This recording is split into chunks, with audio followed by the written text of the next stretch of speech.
Haha, we're live, according to the display in front of me, and I notice a bunch of early chatters. Nice to see. Hope you're all doing well. I'm just doing the chat pop out so I can keep a tracky of it all. All right, here we go. Change from top chat to live chat, so I hopefully don't miss anything. Who's all the early chatters? Musical Aviator and Luke and Fox of Fate and Brett and Miss Foxification and Gecko. Hello, all you early chatters. I hope you're well. You wish now go a vote of. I saw myself in the screen there. Who thinks I look like I'm in a cult? Because I think I look like I'm in a cult. Justin, driving Canberra to Melbourne. Gonna keep you company for 2 hours. Cool. I hope your reception stays happening, buddy. And hey, Raiders. Yes, Luke, it is actually my real birthday tomorrow. So thank you.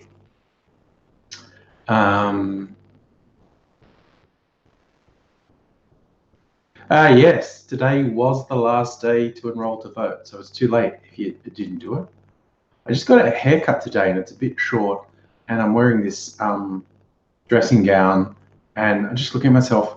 I think I look like I'm in a cult. I'm not saying that it's a bad thing. I'm just saying it's a thing. It's a thing that I look like. That's okay. In fact, this particular dressing gown, I wore on. So I'd been, what was I doing? I was hanging washing laundry on the line, and these are the light-sensitive sunglasses. They automatically go dark when you go out in the sun, and it's not instantaneous, so it takes them a little while to darken and then a little while to go clear again when you come inside. When I came inside with this bathrobe and darkened glasses, my daughter said I had a whole Gomez Adams vibe going on, which I personally was completely on board with. As a win as far as I was concerned. Gecko, it's raining a rainstorm in Houston. Hello to you. And I hope it doesn't do too much damage to you around there. So I see, now I'm looking a bit grey. I'm not sure why I didn't come here. Normally, because I'm going for job interviews, so I want to look at.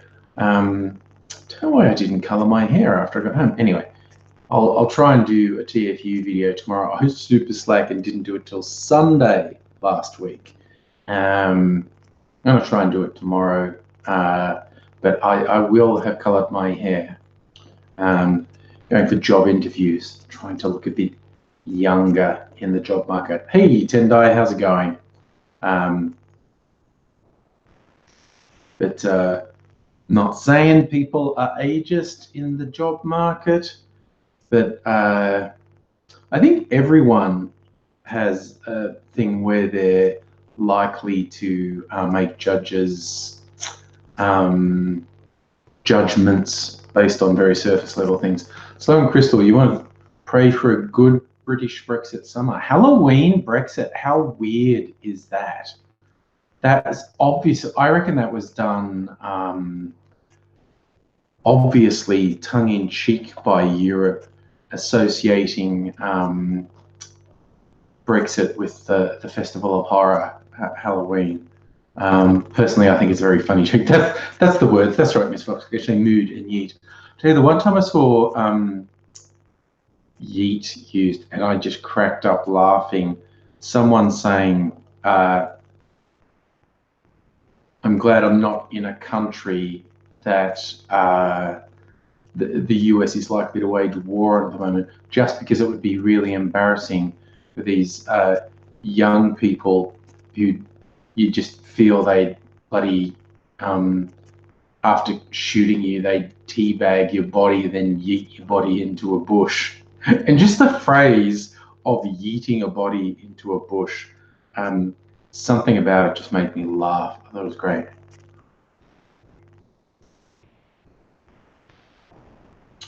Tendo, you think a costume for Halloween would be easy? I mean, what are you going to be? You're going to be Boris Johnson? Is it going to be something? How can you personify Brexit? I mean, apart from a train wreck. I could go and dress up as Theresa May and just do that awful dancing. Not so much because I'm making fun of her dancing, thinking I'm better. I would literally just be doing it because I can't dance any better than her. So if I did a little dance, I would be every bit as bad as Theresa May. Is it a worry that I leapt straight to I'm going to dress in drag? I don't need much excuse, so that's okay. But I like a Hillary Clinton pantsuit. I just have this vision of me looking absolutely terrible in a Hillary Clinton style pantsuit. And it doesn't have to be a pantsuit. It could be a dress suit as well as other things she wears. Oh, and she always wears those bright colors as well, which I don't think suit me. But as you can tell from wearing black or white from business shirts.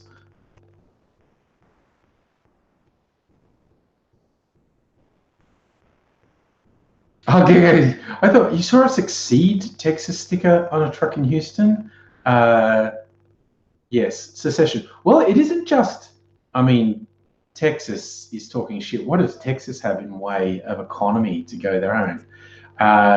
It's less surprising to me when you get people talking about California seceding from the US, because California's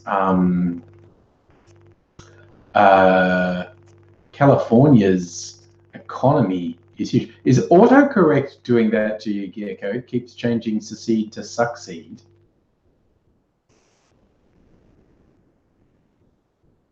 So, Crystal, Teresa car crash. Just a T-Rex. Is that just your dance? Like, if you want to find out how fucking bigoted some of the people are in California who push, yes, Calex at the, no, I don't believe constitutionally California could get away with trying to Cal Yeet. See, suddenly, Tendai, suddenly I'm sold. That's marketing. Change it to Cal Yeet and I can't help but be favorably disposed towards it. I just giggle every time we say Cal Yeet. Probably wear thin after a while, but at the moment, that is a solid piece of branding as far as I'm concerned. Yeah, see, Miss Fox Cash and Kelly can afford to secede, but the US cannot afford for Kelly to secede. So they went out. But the same people who push for like secession in California, the same sorts of people, they've also done proposals to break California into 3 states, and they've been very careful to put all the poor people in one of those states. Like the rich Republicans in California, and I guess there's a bunch of them that are at least nominally Democrat as well, but there's a bunch of ultra wealthy types in California, and they're the scum of the fucking earth. And I include the ones that consider themselves woke or progressive as well. The ultra rich are fucking scum, and they barely even hide it in California with all their proposals to basically dominate. Look at this thing. I'm fidgeting with this. It's like a little garden implement on the end there, and it's on an extendable thing. Mrs. Angry got this from like an Autobahn, I think. So I think it's for her work. It's this thing called EMDR, where you focus on this while thinking about. And she did some practice on me the other day. It's a wild tactic. I mean, I don't have any real problems, but it can be used, like it's endorsed by the World Health Organization for treating severe post-traumatic stress disorder. It's quite an amazing technique. Yes, Luke, I yeet trolls. I've got to remember that now. I keep forgetting how much I love the word yeet. Yeah,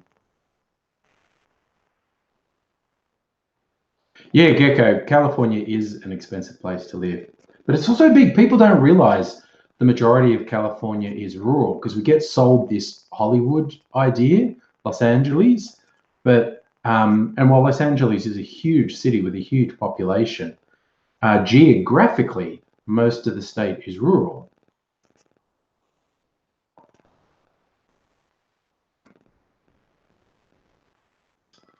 Oh, you did get your D&D game up. Nice. Well, it can be used if and when Mimsy comes, I can remote scratch her with it. She was actually quite okay with her being scratched on the head with this.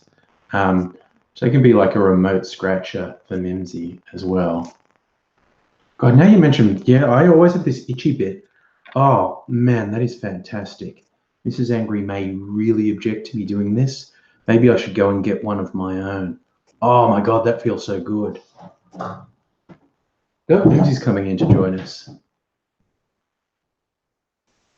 Tendai, Los Angeles traffic jams are something else. I'll tell you that much.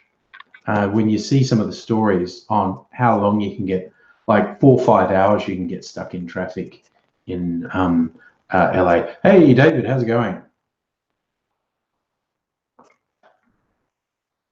Coming up here, Mimsy. Say hello to everyone. Come on, get in your little perch.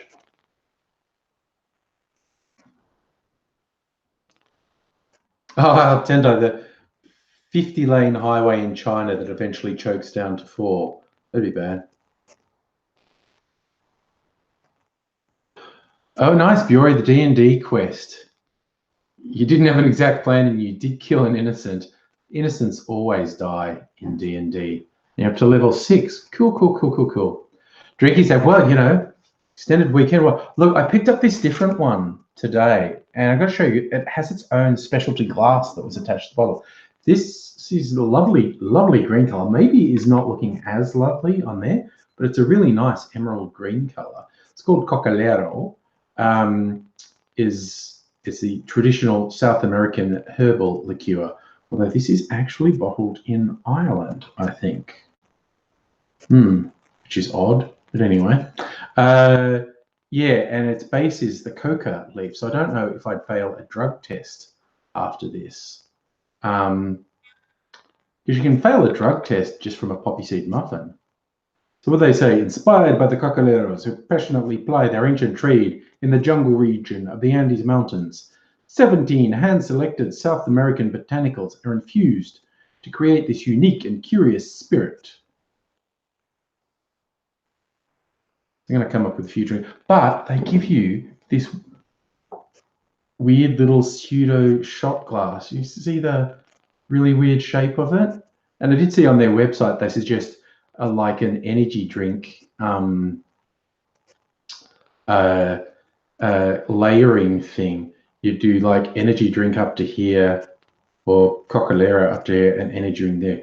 So either one chamber is energy drink and one chamber is the Cocalera. I haven't done that. Not going to have an energy drink. Oh, even that's just a shot of an energy drink. Not doing that before bedtime. We'll leave that for another day. Sloan Crystal, Mimsy likes the cat gym and bed combo too. And hello, AgroPixie, if I didn't already say it. And look, just Mimsy, look, see? Mimsy, no? Oh, you're going to be difficult. You liked it before. Okay, I won't do it. I won't do it. I thought you liked it.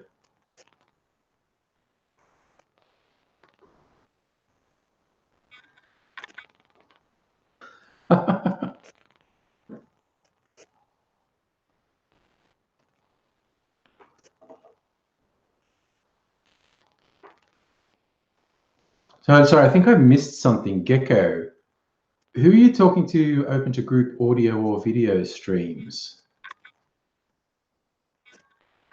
Discord chat. You're going to ask me to understand Discord now.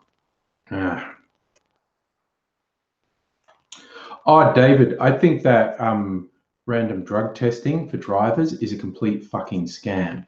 I mean, breath testing's not flawless, but I'm a big supporter of it for alcohol because there are very known levels of impairment alcohol consumption, and honestly, anyone who says otherwise is just a fucking apologist for drunk drivers. And I am in favour of prosecuting someone who's impaired by drugs when they're driving, but that's not what these tests do. They just go, oh, the test has revealed drugs in your system. I'm just going, has the test measured impairment? It's like, fuck no. The current random drug testing of drivers is dodgy as fuck.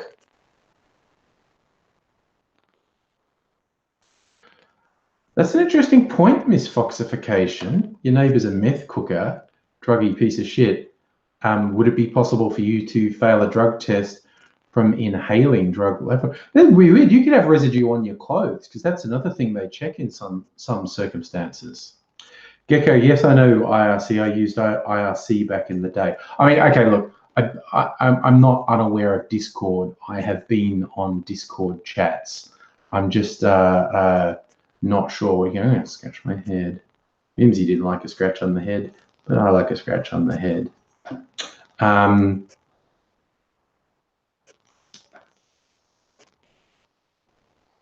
You know, we have group text chat here. I'm just not completely sold on group audio and video just because of difficulty in managing it. Ms. Foxification, you would be in trouble if, because of your meth cooking neighbour, you tested positive in one way or another. Legally, you'd be in a really difficult situation, which is super shit. That is like really, really, really bad.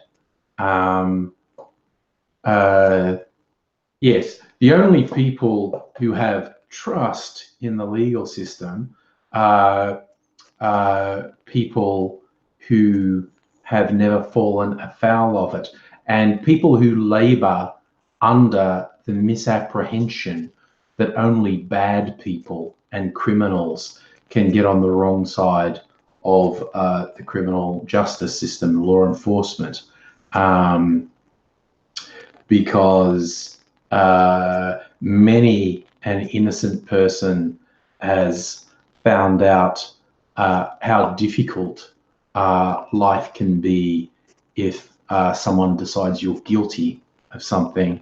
And even a lot of people have found when they're guilty of minor infractions that the legal system can fuck them over royally.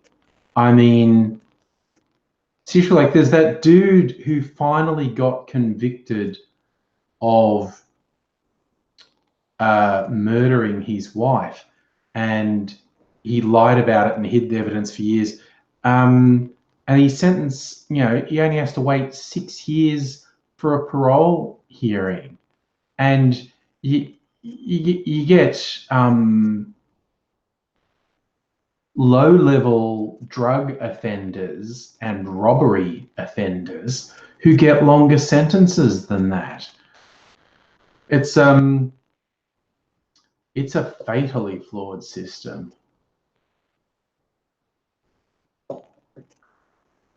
Sean, your neighbour got raided by cops for a meth lab. Oh, yeah. The chemicals in a meth lab are super volatile. Yeah, if the cops are doing a raid, I'm not surprised they'd evacuate the street while doing the cleanup. David, do I think cannabis should be legal recreationally? Yeah, and LSD and heroin and cocaine and speed should be decriminalized. You should not get a criminal record for possession of recreational drugs. If you want to go against dealers and distributors, that's one thing, but criminalizing recreational use is bullshit.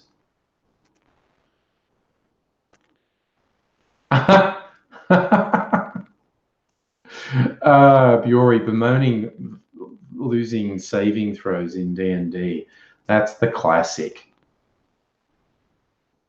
I did see, traditionally, for those who don't know Dungeons and Dragons, when you roll a saving throw, you have a characteristic that's somewhere between 1 and 18 and higher. It's usually actually between 3 and 18, and higher is better. And you're trying to roll a higher number with a 20-sided dice. I've seen 20. A 20 on a 20-sided dice is generally called a critical hit, and a 1, which is the worst result, is called a critical fail. I've seen 20-sided dice where instead of having a 1 on that face, it just has fuck written there. Tendai, imagine the munchies when the weed's made legal. I mean, imagine just the boost to the economy. Late night convenience stores. How much more money will they make? This Fox question, imagine the costs on the healthcare system. Recreational drugs do not do anywhere near as much damage as alcohol. You want to reduce costs on the healthcare system, ban alcohol. Any objective measurement of alcohol use and abuse, it's orders of magnitude worse than recreational drugs. Drugs are just banned completely arbitrarily.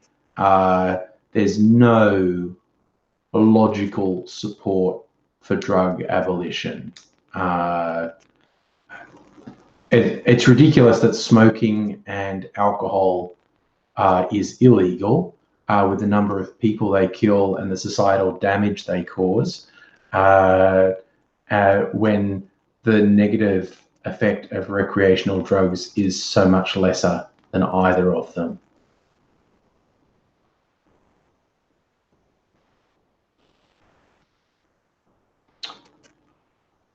Ms. Fox, actually, it is not false equivalence. It is fact. It is absolute fact. And it is absolute statistical and medical fact.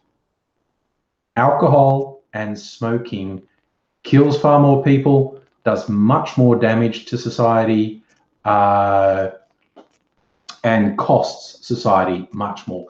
That is a simple, unequivocal, provable fact. It's not a false equivalence.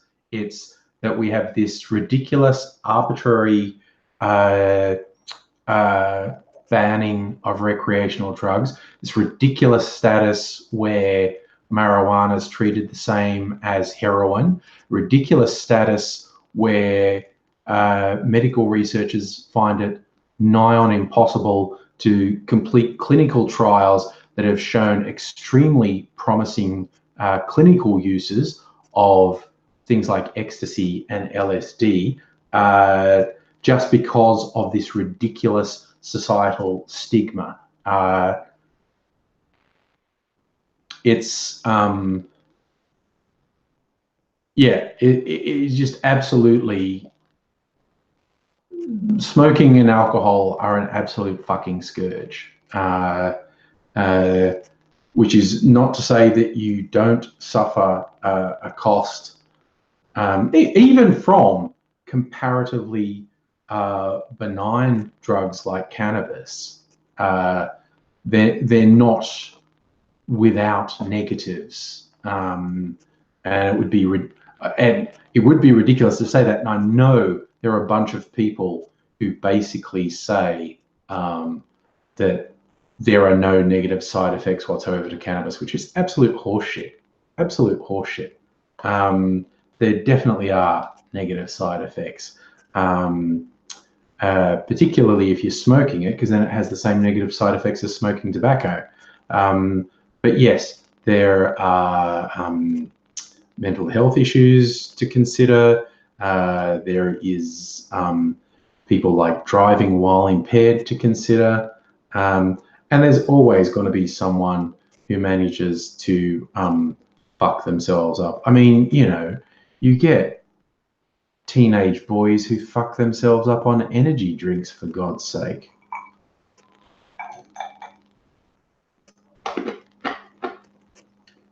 Misfoxification, but alcohol and tobacco is not a defense of illicit drug use. It is a simple, what I'm saying is a simple, factual, indisputable statement. Alcohol and tobacco are far worse, kill far more people, cause far more damage to society.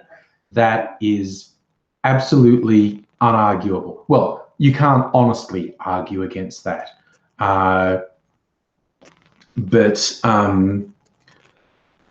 that's no, I didn't think you were saying I did. And look, honestly, God, if you want to have a dumb, boring argument, get a druggo talking about why what drugs are cool, man. I mean, there are a few things as tedious as a really rabid cannabis proponent, and then you get into the people who talk about it curing cancer and shit. Fuck's sake. And hi, Rukusan, how's it going? Oh, sorry, Gecko, sorry, talking about you can only get hard liquor from certain stores in Texas. See, you have beer and wine at grocery and gas station. No, we only have all alcohol is treated the same here. If a place has a license to sell alcohol, they sell all alcohol. Now, you do get bottle shops kind of attached to the big supermarkets, but we don't differentiate between the hard liquor and beer and wine. It's just if you have a lot, there are differences with restaurants and the licenses restaurants have. But in terms of retail sales, if someone has a license to sell alcohol, they just sell alcohol.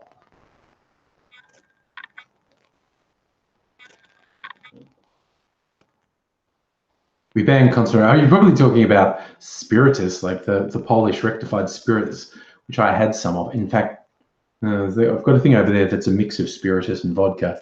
93% alcohol, which is actually the most alcohol you can have in a drink without it evaporating. I think you have to get, I'm not sure if you can get it anywhere anymore, but if you can get spiritus anywhere, it would only be from a very specialist bottle shop. You're not going to get it in a place like Dan Murphy's or something.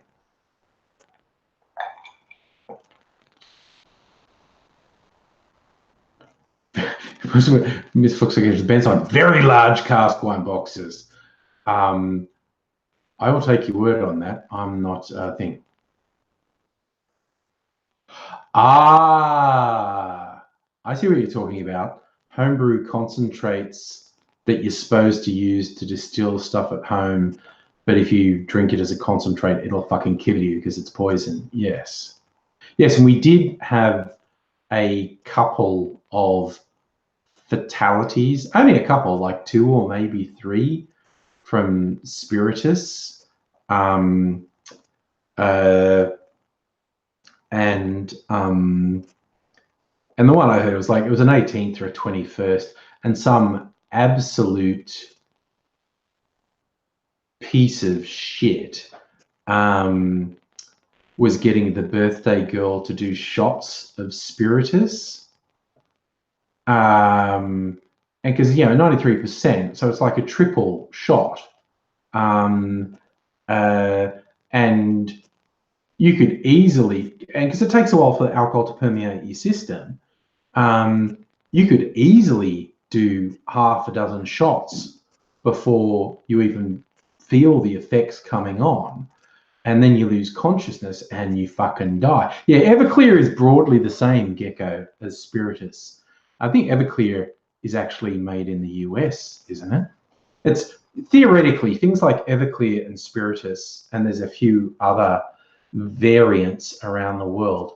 They're meant to be like base spirits that you like make things out of. You don't just friggin' drink it.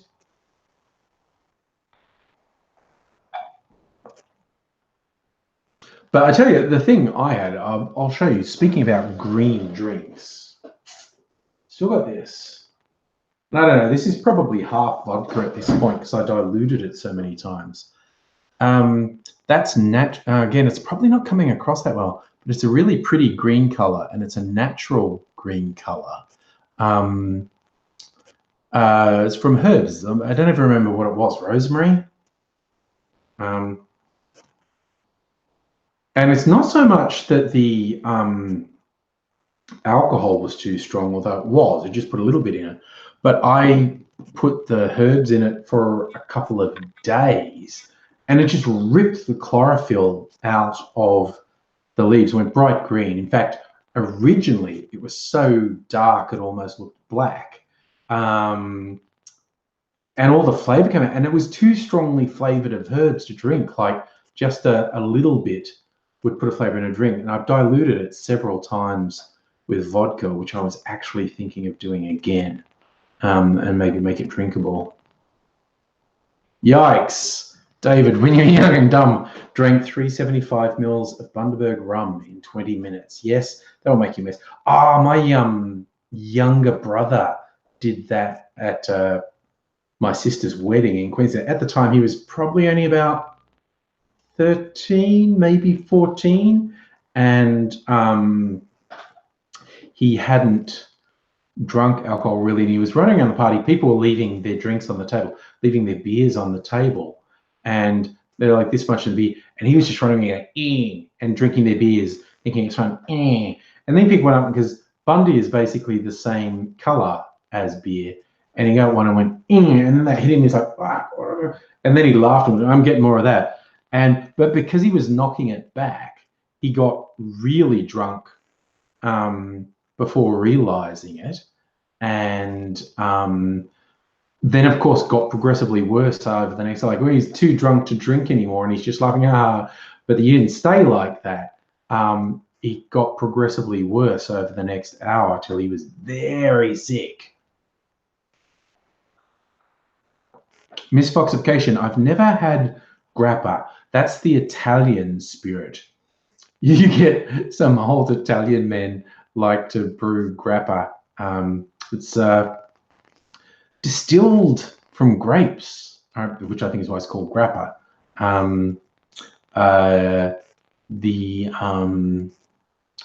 Yeah, it's very traditional. So you know, grappa's traditional Italian and ouzo's traditional Greek, and I've never had grappa though. Oh yes, homemade grappa can easily be 60%. Easy.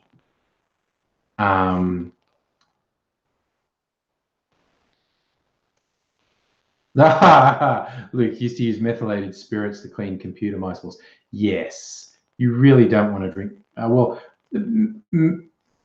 metho is a straight up poison. The two main sorts of alcohol, methyl alcohol and ethyl alcohol. Our alcoholic beverages are based on ethyl alcohol, which is also poisonous in sufficient quantities. But methyl alcohol is just straight up poison. Has very similar effect to ethyl alcohol when you drink it, but will kill you way quicker.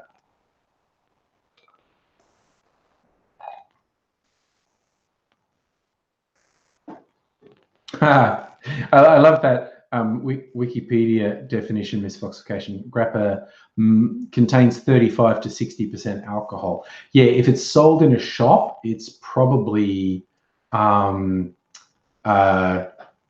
to 40%. But if it's homemade, you've got no fucking idea.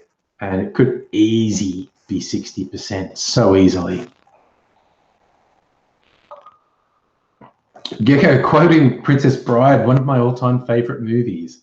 When I found you, you were so slobbering drunk you couldn't buy brandy. I've got a couple different sorts of brandy up there. I never really watched that show, David. You can't ask that. I had an episode on alcoholics. For those who don't know, there's a series that's been a couple seasons of it, I think, on ABC in Australia called You Can't Ask That. And it may just be the local version of something that, you know, the BBC had, I don't know. But it's basically people from a particular group. And I think members of the public were invited to write in, you know, the sensitive questions you can't ask someone to their face. And sometimes the people were a racial group, an ethnic group, a religious group, might have been by sexuality or gender. And David said there was one with alcoholics. That does sound interesting. Because alcoholics can occasionally be super fucking honest about the shit they do, which is really over. And hello, Shadow Eyes. I feel like you haven't been here for a little while. How are you doing? Do you know, at the halfway mark, it's going to make a cocktail. I was thinking about this today. A Notre Dame cocktail, and do a little bad taste humor. It's got to be a bit smoky to represent the fire. So I'm going to use some mezcal, which is like tequila's smokier cousin. And I've got some French cognac, which would be appropriate. I didn't know what else. I was actually thinking, I have no idea what these go like together because I didn't do a trial run of this. I just thought of this. Mezcal, cognac, and a dash of absinthe to reflect the insanity of some responses to the event. I have no idea what that would taste like. Mezcal, cognac, and absinthe. And I could try and set it on fire. I'm not sure if that would burn. Charlie, isn't there a cocktail called the Hunchback? Probably. There's a cocktail called Everything. And hey, Bloodthirster. Oh, I also got some mail. I think this is just the weird one rather than the hate mail, the person who puts weird things in envelopes. But I'll check. I will actually quickly look up Hunchback cocktail. What's in a Hunchback cocktail? The Hunchback of oh, that's Rusty. That's Venture Brothers.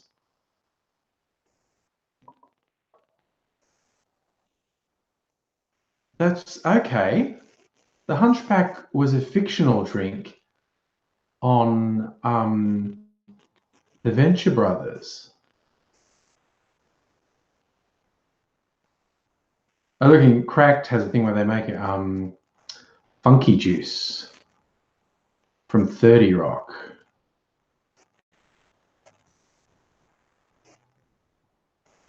Nectar of a Thousand Sorrows. All right, so that's just funky juice is a wine-based one, which is kind of boring. Jesus Christ, this fucking laptop, I swear to God. Nectar of a Thousand Sorrows, root beer and red wine. See, that's just weird and boring. Nagasaki from The Office. Eggnog and sake. Yeah, it's eggnog and sake. Okay, that sounds quite gross, quite honestly.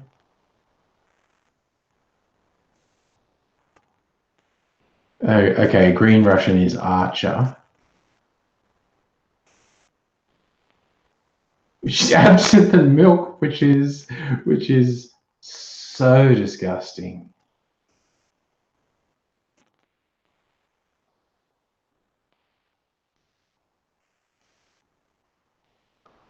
Oh dear.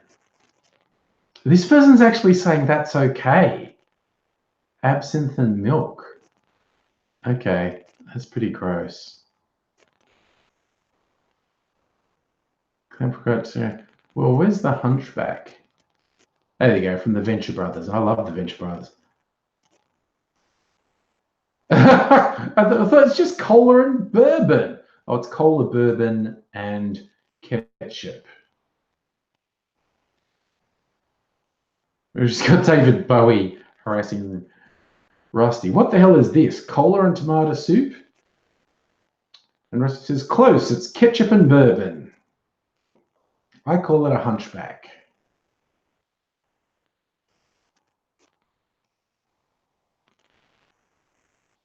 Okay, I'm not drinking that. I'm absolutely not drinking that. I think my idea sounds better.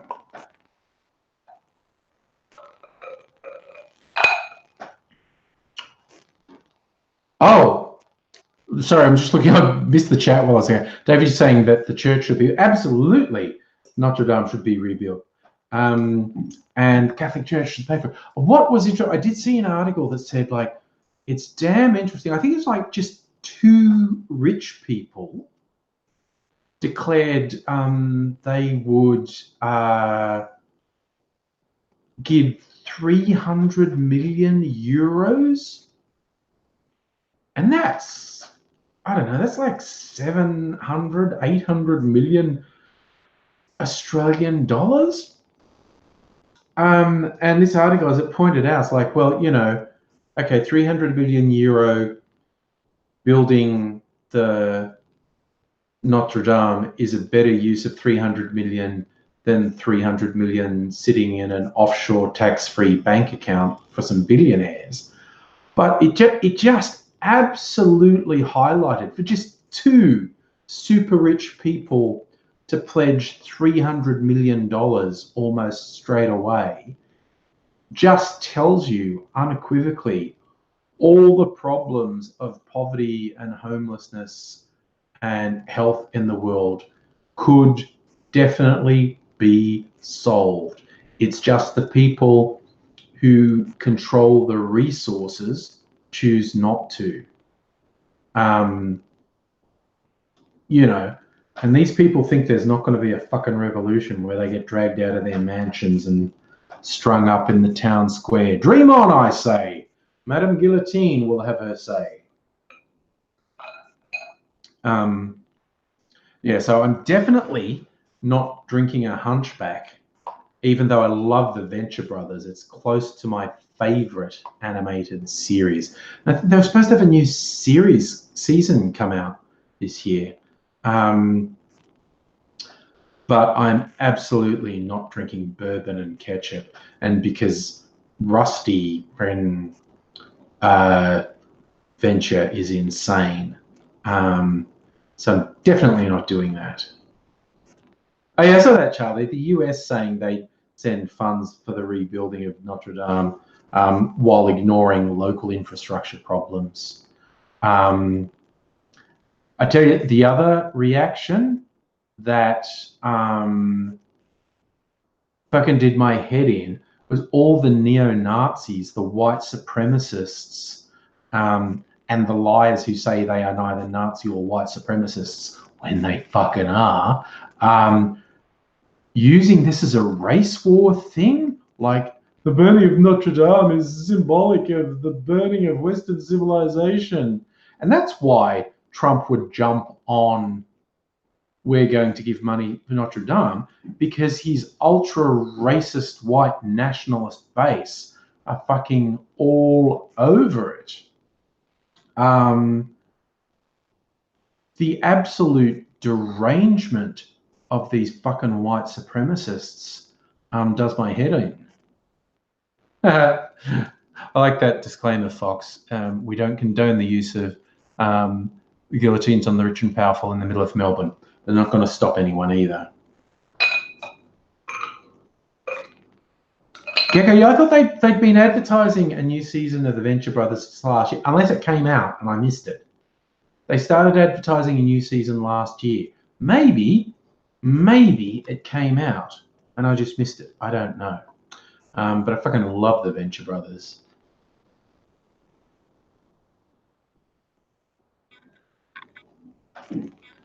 Oh yeah, I saw that bloodthirst. A Sydney Bishop saying they leapt onto this is Arsenal, or it's the Muslims that did it. That's when it wasn't the ones saying it was the Jewish globalists who did it. You know, it was a fucking accident caused by the renovations that were happening.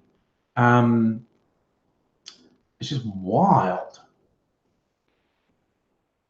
And yeah, no, it's like I said, and that's what I mean when I say the reactions to Notre Dame burning tell you a lot about the world. I think it is a major piece of humanity's history. It's major symbolism, and I think it should be rebuilt. And if rich people want to kick in the money, do it. Poor people want to. I can't stop them. Church of power. Now I don't know what's in this. It feels like something slightly heavy. I'm gonna open this mouth. Yeah, it is just the usual. He has paid $1 to just send me weird shit. A Samsung quick start guide. So these things, this guy just sends me weird things. Often it's receipts or tissues. This is either a very extended Dadaist performance piece or a very weird crazy person. And I don't know if you can see, that's how he puts my address on the envelopes, which gives a bit of credence to the loony side of things.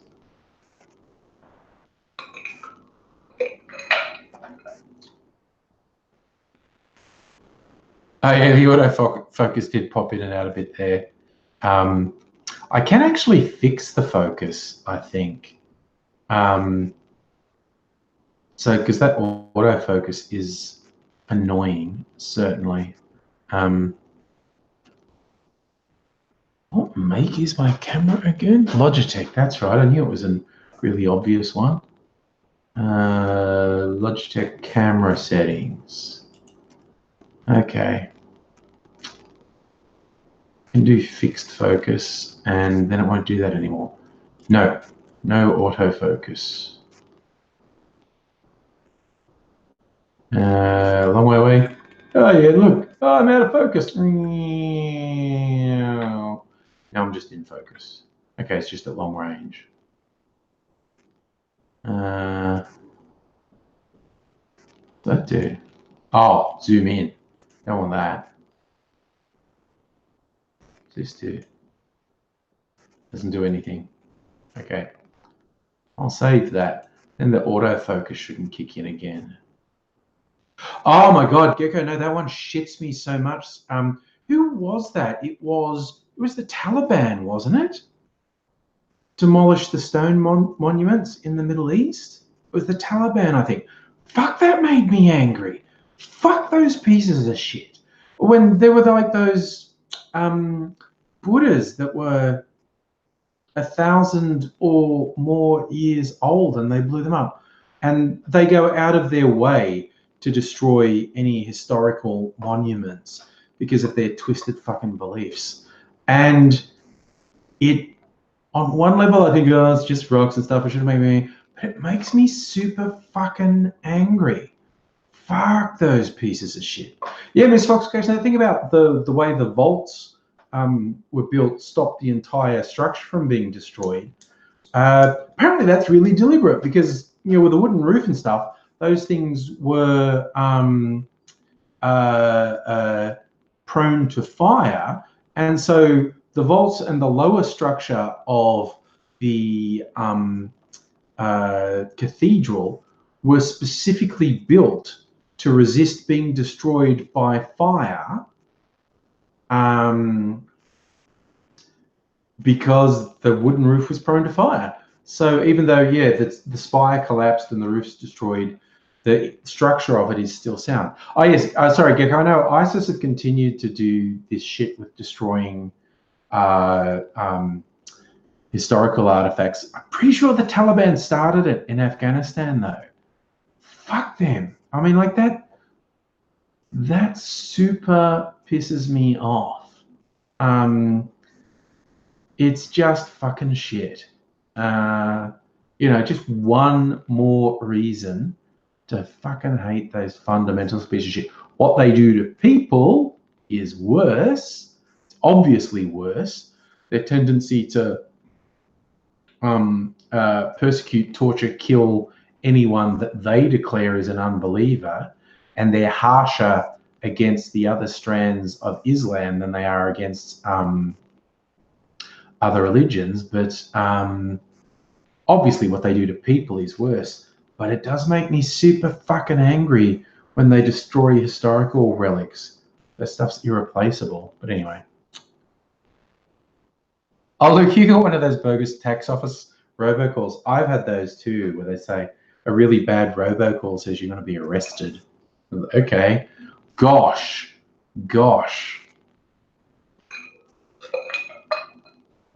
Those scammers are so lazy. I mean, fucking employ me, man. I'll scam people for money. I do really convincing calls. But just like they're recording them with a robot voice, man, out of work actors everywhere. Just pay someone to record it properly. But yeah, I got one just the other day, and it was the worst sort of robot voice. But I suppose their target is, it's often old people and people who don't have English as a first language often feel threatened. It's like, yeah. Yes, I've had those Chinese ones as well, Charlie. So it's very weird. Apparently in the US now, more telephone calls are scam calls than there are legitimate calls, which is mind-blowing. Absolutely mind-blowing. But anyway. Gecko, you've been to Old Jerusalem. It's of amazing things. I have not. And I've not been to Europe either. I've never really been to the Middle East or Europe. I've been around England a bit. And of course, that seems super old to an Australian. Like, seriously, if you're in a building that's 100 years old here, it feels super old. Then you're like in a village in England, and just the corner pub that everyone's drinking in is 600 years old. It's like, okay. And although it was the oldest thing I went to in England, it was probably older than Stonehenge. I did go to Stonehenge. It was a burial mound. What do they call them? A barrow. So it's basically a burial mound. Could have been a couple thousand years old. That's probably the oldest thing.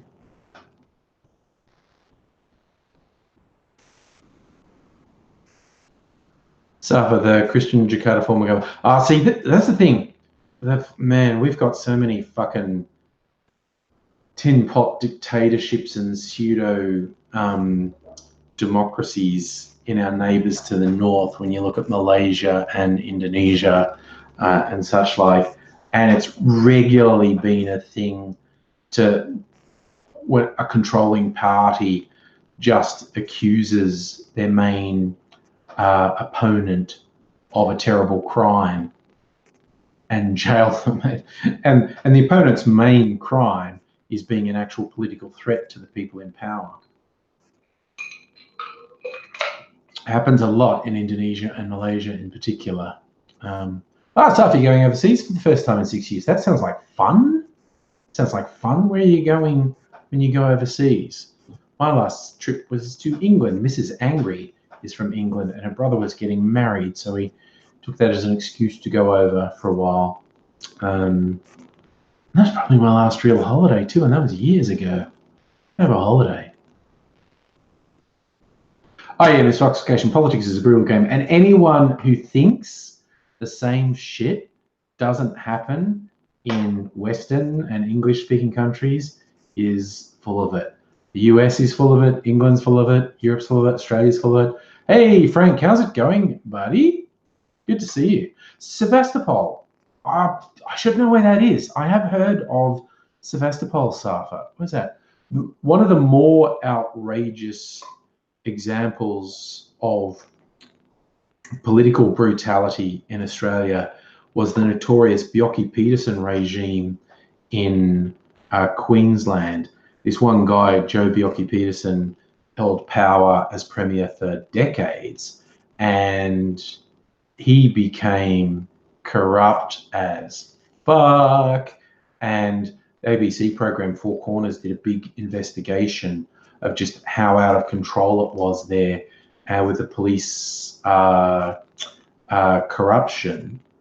And the ABC crew were constantly being threatened by cops and politicians, and they honestly barely got out. Frankie got 2 weeks off. Wow, man, watch movies and play PC games. That's a good use of time, I think. Okay, Sevastopol's Crimea, Ukraine. Yep. I knew that. Safa, is that anything to do with family or history, or that's just the place you're going? Because it is a pretty cool part of the world. And yes, musical aviator. If we have Putin, he'll say it's Russia. But yes, it's not. Oh yeah, bloodthirster. Bjelke-Petersen was an absolute fucking fascist. I tell you what, okay, Dutton was not only a Queensland cop, he was a drug cop, and he resigned from the force just shy of getting a significant pension payout. A lot of people said, why would he do that? Why would he do that? I mean, surely it wasn't because he was about to be found out in any sort of investigation for corruption, because he was in the most corrupt division of the most corrupt police force Australia has ever known. Surely that wasn't it. And how does he, on a copper's wage, how does he have something like he owns like 6 houses? It's like, I'm not saying he's a criminal. That would be an outrageous thing to say. I just can't work out where he gets the money.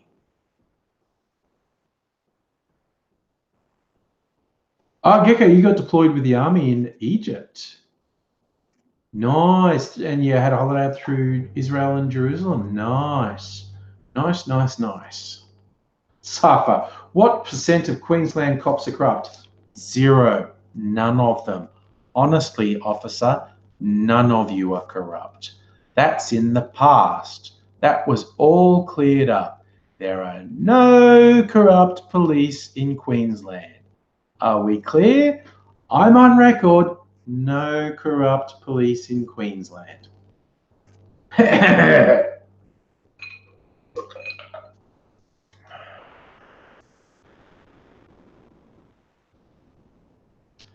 Frank, you got to do what you got to do.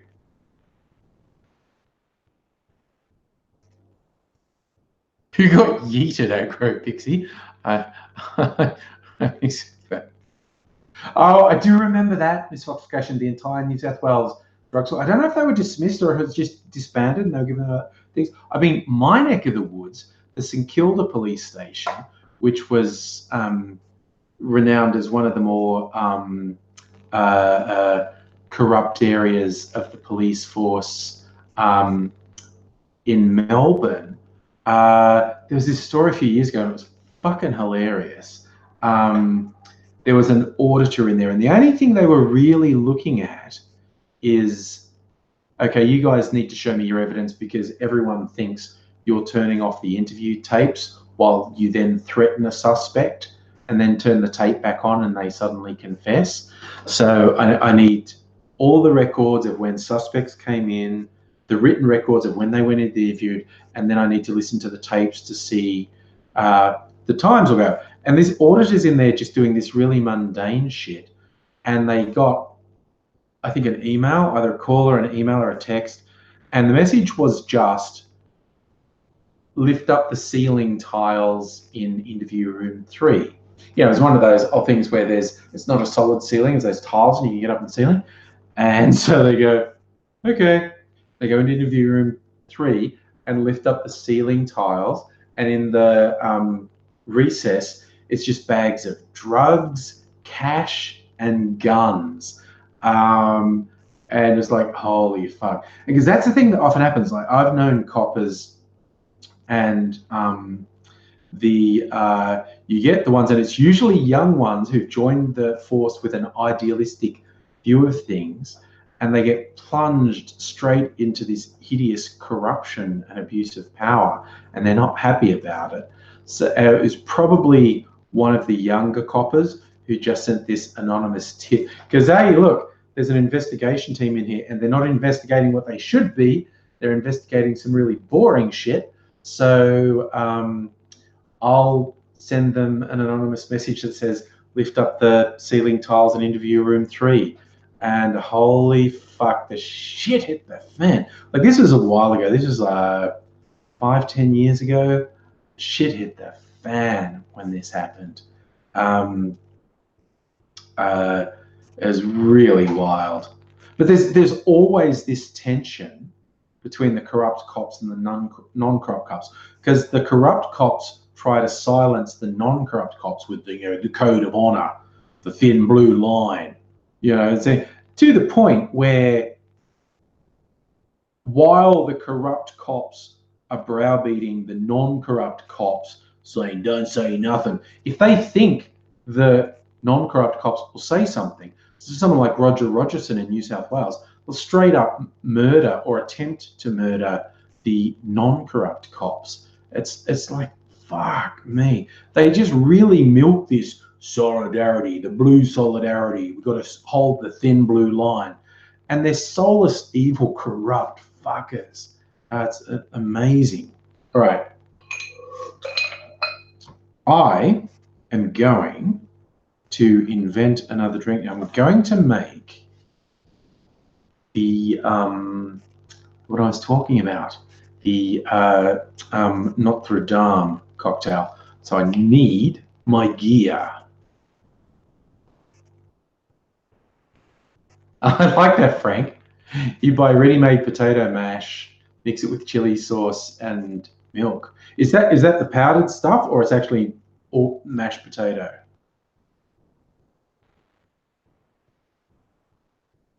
All right, I got to get my gear for making this. Right. That. All right, cocktail, tiki mug. Not glove. I'm gonna measure this. Okay. Got my cocktail shaker. Got my tiki mug.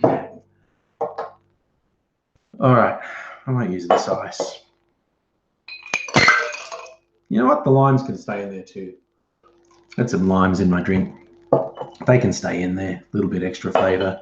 Right. So, French cognac. Where's my mezcal? All these bottles, sometimes I don't see. There's the mezcal. Still got the worms in it. Still have this theory that I was going to make Aussie eat the worms. But he's in hospital and really sick, so I don't know that that's ever going to happen. What did I say? I was going to put a dash. I'm going to sprinkle the absinthe on top to symbolise the madness of the way people reacted. And I think I'll put the standard flavouring thing. I'm going to put some lemon juice and syrup, simple syrup in there. We put the lime in the coconut and break it all up. Oh, all mashed potato ready to eat. See, you like hot food, Frank. I've gone on record before that I am a stereotypical white person with my complete inability to eat hot things. I almost that drink that I showed you, which I actually just got today, the Cocalero. I wanted to get something different for my supply, so I went into the specialist bottle shop I go into in the city, the Wig Cellar. Not a sponsor, but they should be. And they had one that was based on chilies, which I almost got. Because I don't mind it in a drink. Oh my God, the worm's trying to get in my drink. Worm's trying to get in my drink. No worm, I don't want to eat you. There's 2 worms in my agave. Right, well, worms are for lovers. Can you see them in there? There they are. 2 worms in my mezcal. Oh my God, that is the worst and most graphic description, Frank. If your asshole doesn't look like that black hole that was photographed, the food sucks. Ruka-san, I am not eating. You cannot browbeat me into it. I'm simply not going to. Okay, lemon juice. Like that in cocktails. A bit of lemon juice. And I'm going to put some agave syrup in there. Should go well with the mezcal because mezcal is agave based. All right, and I'm going to drizzle the absinthe on top for effect. I think I want to put a big ice cube in an ice ball actually. All right, so we've got shaky.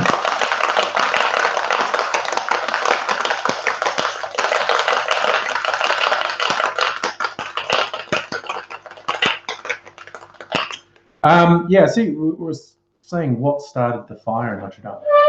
While no specific cause has been found, I think it was an accident related to the renovations. No, I've never been there. I've never been to Europe. Want to go. Ooh, it's got all that in. I forgot. I don't have my strainer. I'll just get my strainer. Let me get this.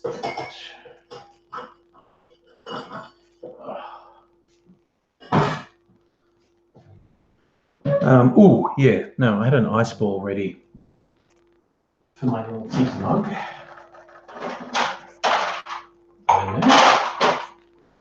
All is well in the world. All right. Wasabi peas. We all talking about which hot things we like.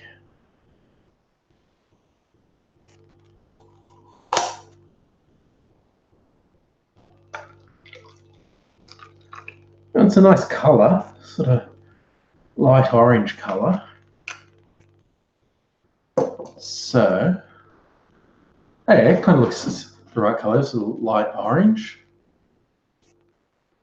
And now, for a touch of madness, sprinkle a bit of the red absinthe on top.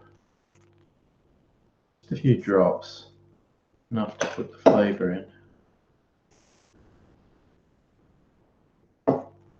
Ah, yeah, that's looking good. So, see now I've got that little red layer on top from the absinthe.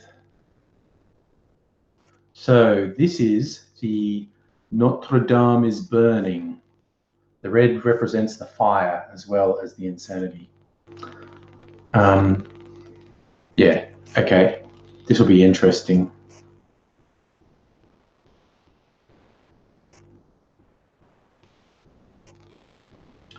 Interesting, for sure. Oh my God, the absinthe and the mezcal are fighting each other for dominance.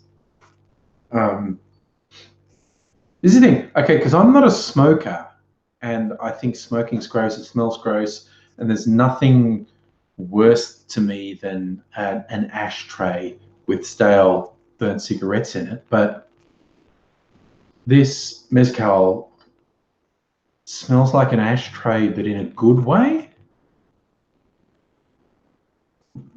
And it's a strong flavor. It's an incredibly smoky flavor. And absinthe is, of course, a strong flavor. It's a licorice flavor. And so those 2 strong flavors are really fighting each other for dominance.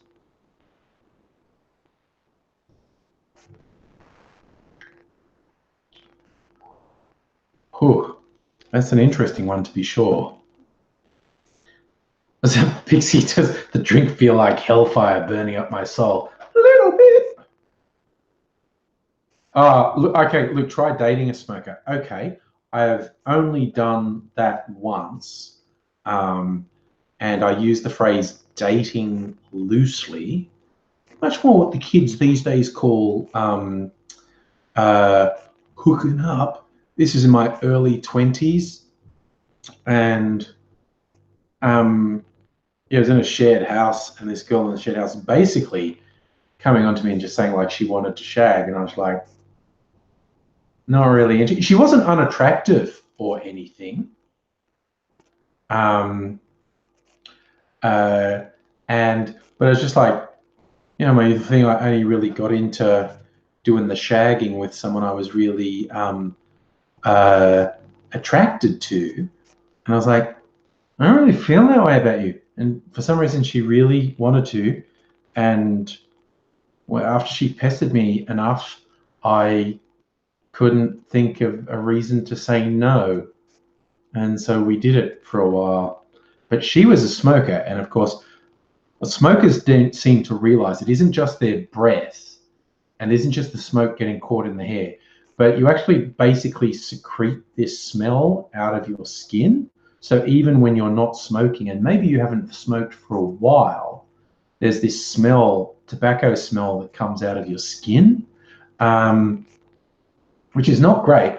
But I started to, I'm not even really joking here, I started to associate that smell with someone I was shagging.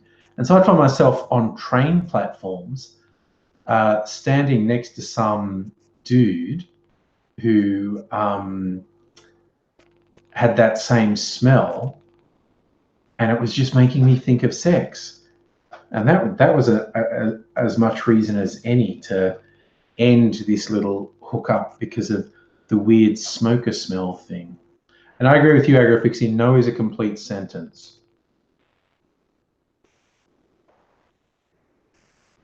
Oh, nice, David, you got prescription nicotine vape juice. Look, it's definitely, it's not that vaping is safe, but it is safer than smoking, because the most severe carcinogens in smoking are produced by the burning effect, and you're not actually burning in the same way when you're vaporing. You're vaporizing that oil. Yeah, it's not that vaping is safe or good, but it's safer than smoking. But yeah, I do notice in the US in particular, the scumbag tobacco companies are pushing vaping big time, and they have this whole advertising campaign that's designed to entice young non-smokers. So yes, who knew the big tobacco companies are soulless scumbags?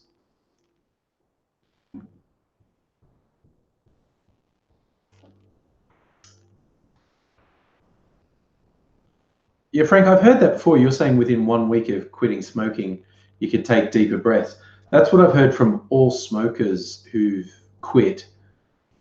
The changes are quite radical and don't take that long. Like, uh, um, breathing improves, taste of food improves, your general outlook and well-being improves. So I fully applaud anyone who moves to give up smoking, either through just quitting or through vaping or whatever, because smoking is bad.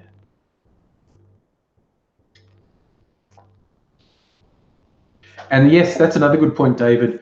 Vaping tends to be much, much, much cheaper than smoking as well. But of course, a big part of that is the amount of tax on cigarettes that has yet to be applied to vaping products, to the best of my knowledge. He's down here to mending trouble. Well, I like that stuff. That's quite poetic. Breathing fresh air is awesome, especially after a storm. Hey, who wants to read? Hashtag hate mail. I've got a physical hashtag. That's how internet I am. So I got most of the way through the first page of this bit of hate mail that was just making me laugh so much. Where was I up to? I had to think of the person had to think about why Video Dude VD originally liked me. That apparently shows. I might read a little bit more hate mail because I mean that's fun. This person saying the only reason I haven't started a blog or done a blog about you is I do not want to give you more exposure. Getting attention may be your ploy. You may be putting on this fake SJW politically correct bullshit in order to get attention. So in actuality, I shouldn't send you this letter, but I think it's too important not to. I think that people should hear this portion about you possibly being an attention seeker, so that possibly you come across in their minds, so that they can act on it by not giving you that kind of attention. I doubt you lose too many viewers, sadly, but it could stop a few people from viewing your content. Sadly, most of these people watch your content won't leave. Oh, you're a bunch of sad sacks of shit occasionally. That's rude. Oh my God. He thinks that you treat me like a god, which honestly, I haven't seen. I think the worship's been a little lacking, honestly. I've not felt adored like a god. I'm not a god. You're not a god. You're an arrogant middle-aged man who needs to put his camera down and get a fucking laugh. I love that he's half right there with the attention seeking. Putting stuff on YouTube, of course I'm an attention seeker. The bloody politics is not even slightly faked. In fact, half the time I'm probably toning down my politics. But yeah, as I answered a questionnaire for a uni student recently. The friend put me in touch with who had questions about narcissism and YouTube. So I helped them out and answered some questions. Yeah, you know, do I think YouTubers are more prone to narcissism than the general population? Well, it's a core thing. If you honestly think you putting out content on YouTube or any other platform that other people are then expected to read, listen to, watch, that's super narcissistic. It's attention seeking, definitely. It's kind of hilarious that he thinks I'm faking my views for attention seeking. No, I'm attention seeking, quite honestly. Those are all my honest views, and I'm definitely attention seeking, but not with fake views, but yes.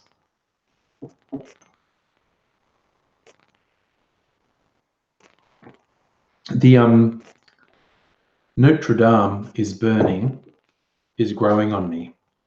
It was very, I like cocktails that have more than one taste.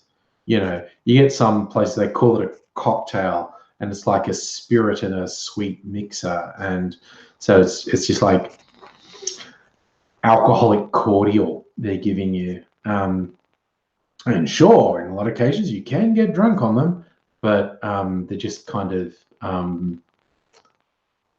shitty.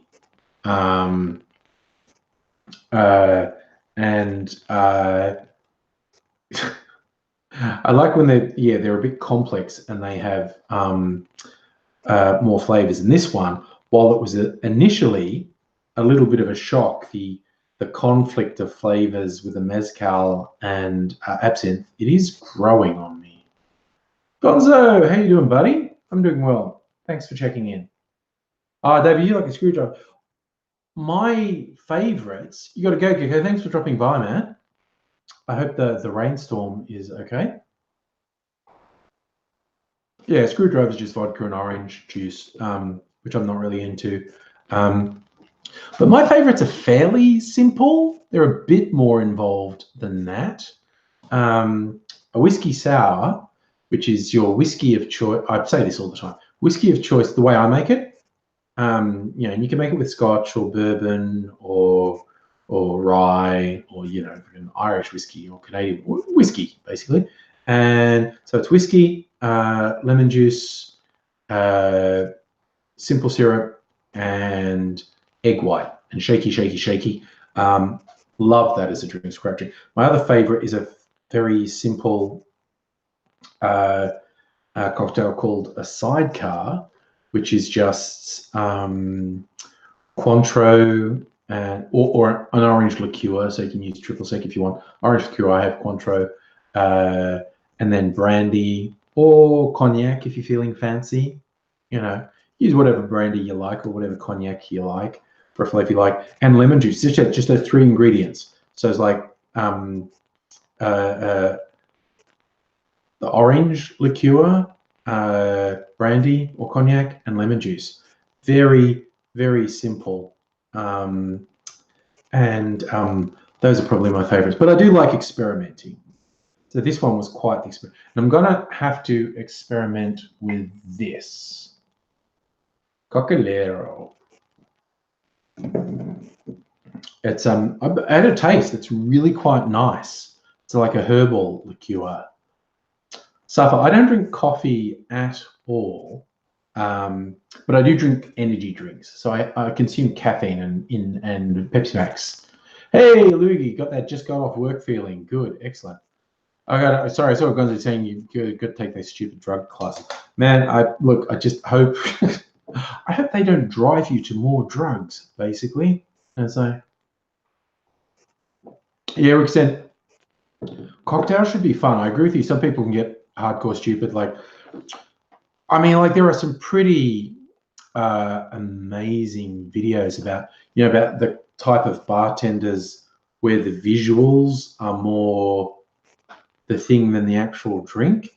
And some of them are full on hypnotic, the way the cocktail mixers are able to just throw things around and yeah, and that's fun as a show.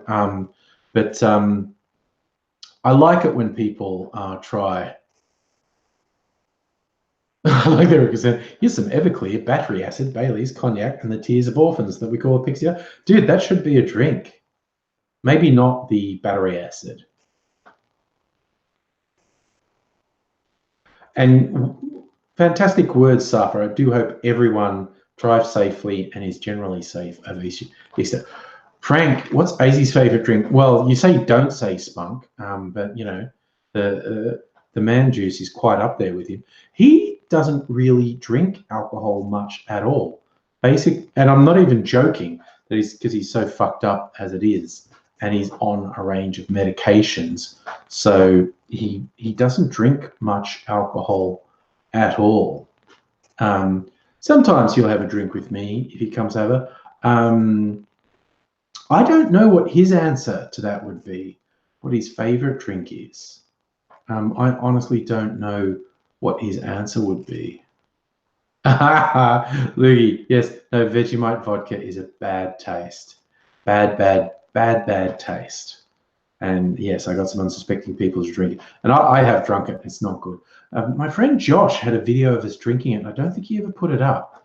I'll have to harass him about that, because we made a martini with Vegemite vodka. David, how's AZ lately? Not good. He's in hospital and has been for a couple of weeks, and that's a very long stay. And that means it's not good. Like normally they want to rush him out. They're keeping him in this long. That is all kinds of not good. He had originally it was like he had this infection that was caused by varicose veins or veins blocking up, and it might be more serious than that. He's got various medical people probing and poking him. I'll try and talk to him tomorrow. I visited him the other day. The worst case scenario he's looking at, like if they find the problem that started with the varicose veins has spiraled out, and basically if his blood is necrotizing, like essentially the necrotizing infection in his legs could be poisoning his whole body and threatening to kill him. So he is looking at a worst case scenario of losing his legs. But mind you, he has looked at so many worst case scenarios in the last 10 years, and none of them have come true. Who knows what's going to happen? Yeah, and yes, you're right, David. A number of things that happened. It's a wonder he's not dead. I'm astonished that he's not, like, and it sounds awful to say, you know, about one of your friends, like, I'm amazed he's not dead. I'm amazed he's not dead. Like, I even had to tell him, if he doesn't contact me for a couple of days, I start to worry that he's dead. Oh, here's Biori. You should definitely make a half-orc werewolf wizard in tribute to Aidsy. Definitely. It's just stunning the number of times he's been in hospital and come out. Like, the doctors have said, like, you are the record for the number of times of coming into intensive care but walking out, because a lot of people don't even do that once. A lot of people who come into intensive care don't go out. Very few people do it more than once. And Aidsy has walked out of intensive care, I think, 6 times. And the medical staff are just like, dude, what the fuck? What's with you and the record seeking? Like, walking out of intensive care twice is impressive, but 6 times, my God. Tendai, you got to bug out. Thanks for dropping by, man. Good to see you.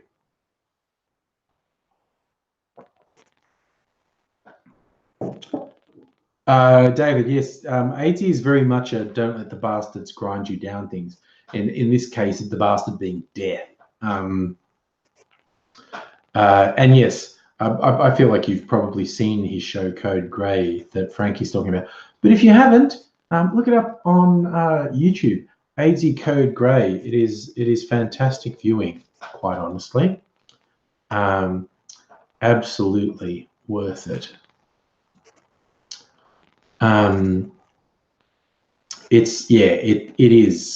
It's just an amazing story.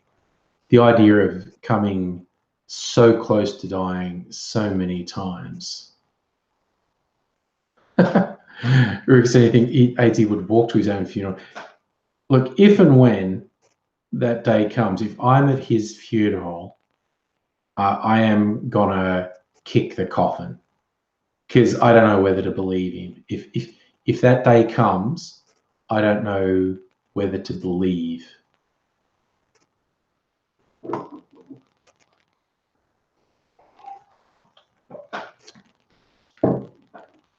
There's a few funny things in Code Grey on his view of death and you know, the gods and their smiting. And as we already talked about, he actually envisions, like, you know, the gods being up there and their Olympus looking down, and he feels like what happens to him is, you know, a particularly languid god who was just sitting back in the chaise lounge, drinking ambrosia, and just went, not on board, I'm going to smite one of them, and it'll be really fucked up and they won't know what's hit them. That one, kapow! Smoted him. What was his name? Aidsy. Weird name. Man, that's, I smote that motherfucker. And then they look down and go, what the fuck? Why is he still walking? No, fuck, you are smote. Bam, smote, got him that time. He should not have crossed me, but I got him that time. He's smoting. What do you mean he's still walking around? What the fuck? Okay, no, I'm getting some help. Calling death up, death, buddy, okay. One of them's annoying me. I need your big guns. What are you going to get him with? Necrotizing fasciitis. Whoa, that sounds great. What does that do? Actually, a flesh-eating bacteria. Oh, you've got a variation that goes for his balls? One that'll eat his scrotum? Definitely, I want that one. Fuck this guy. Yep, Forney has gangrene. Right in his scrote. Do it. Do it. Ha. Got him. You know, what do you mean he's still going? It's just like,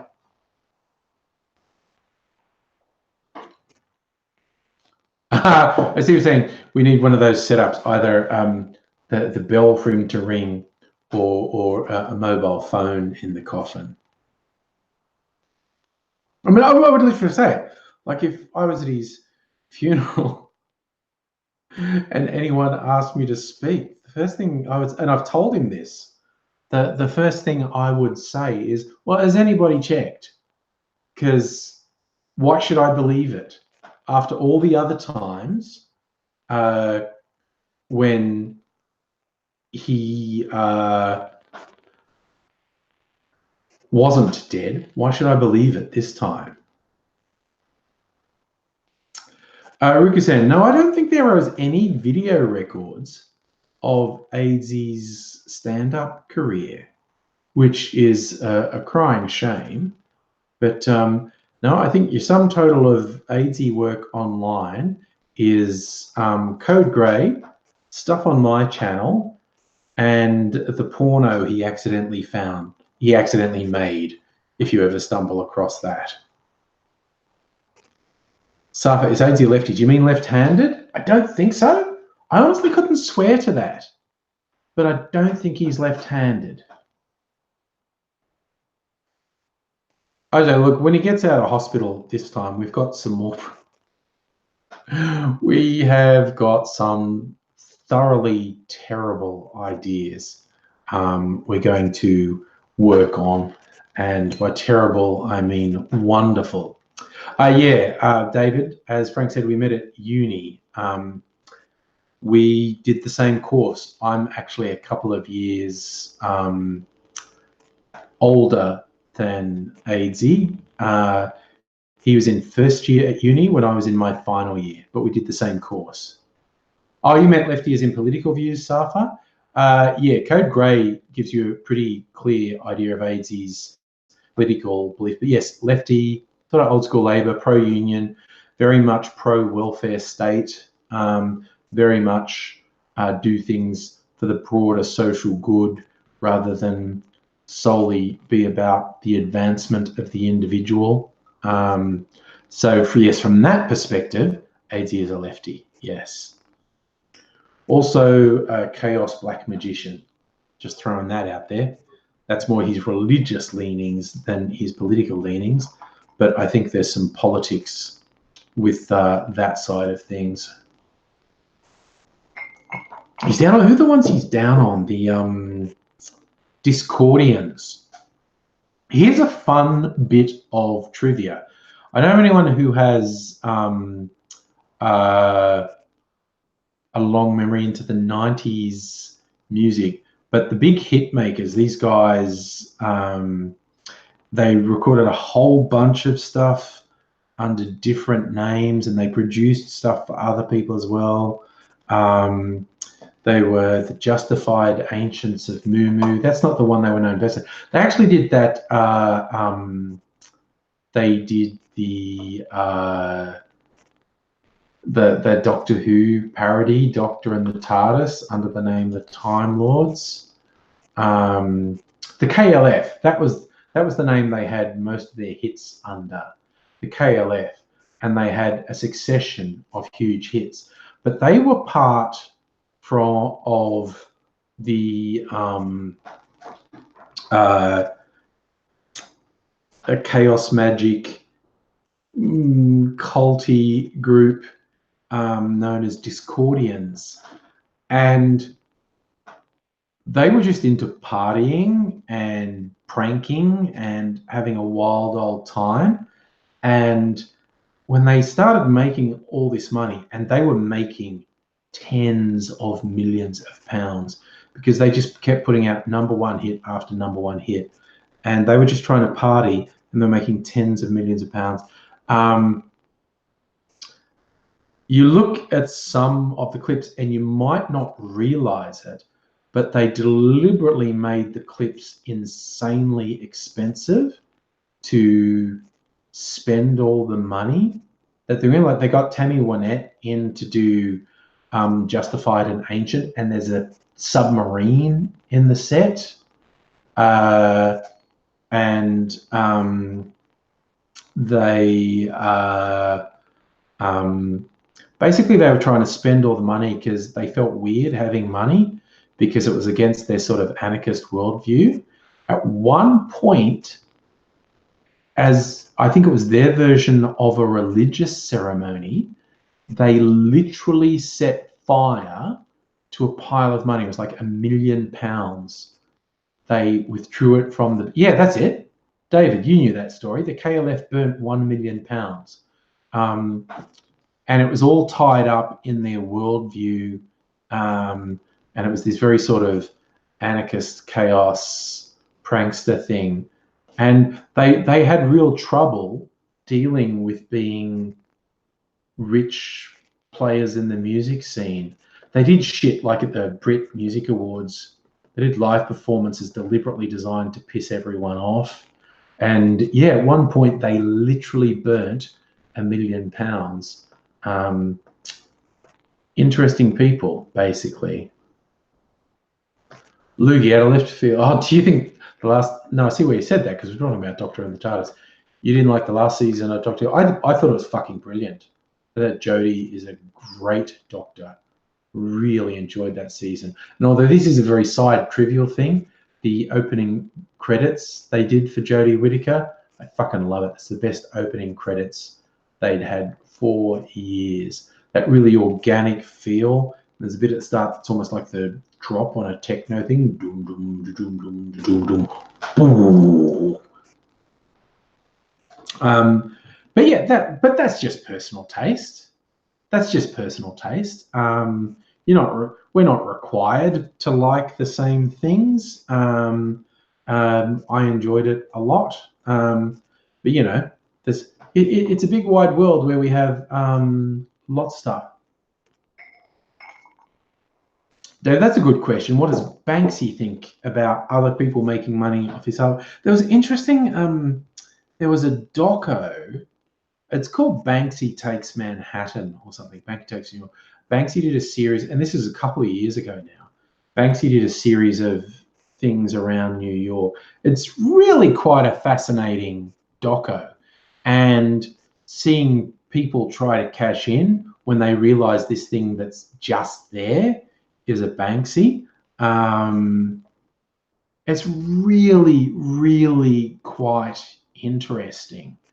And honestly, I'm not like a huge Banksy fan, but I do get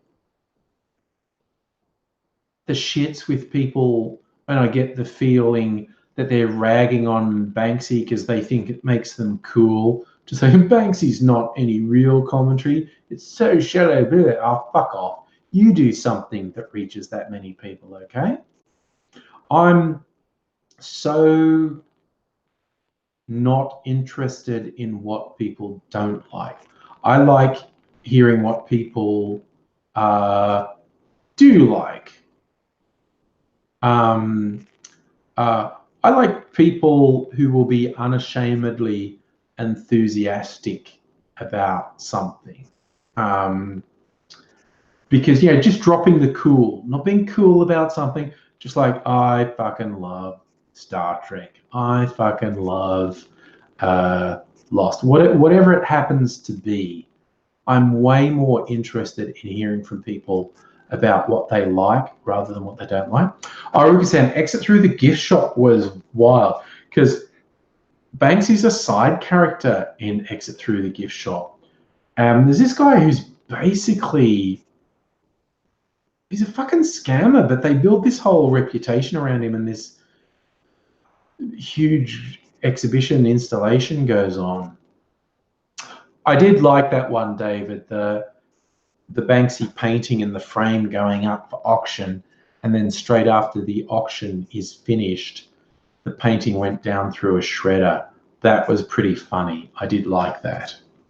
And I guess the shortcoming of a lot of Banksy's stuff is, I think it's legitimate to say there's not a lot of depth in it.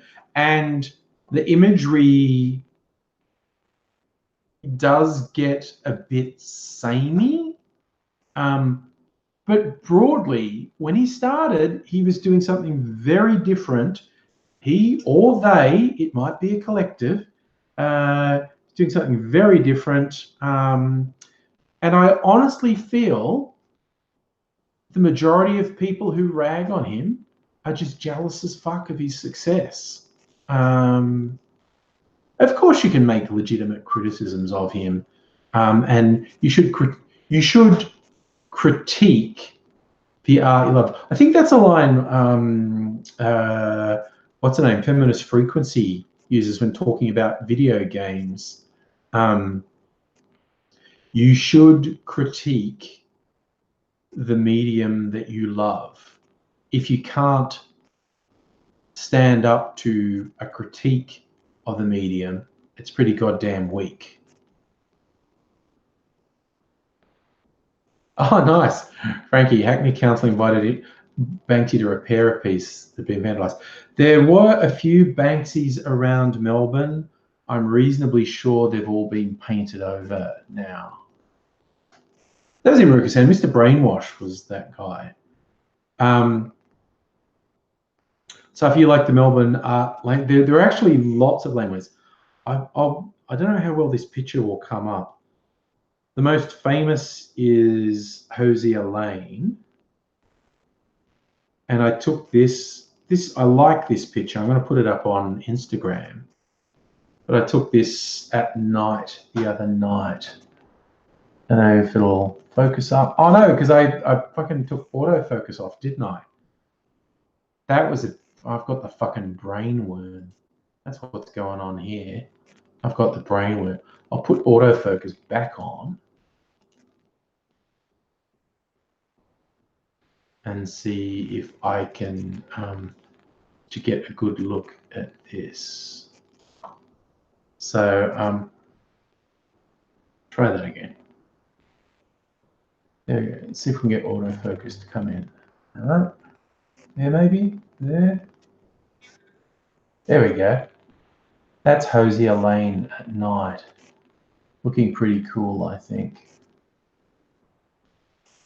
Oh, Rukusan, absolutely, buddy. If you're in Melbourne, we will definitely catch up again. Do something different this time. Last time Luke was in Melbourne, we had, is it chicken and waffle from Bowery on Williamsburg.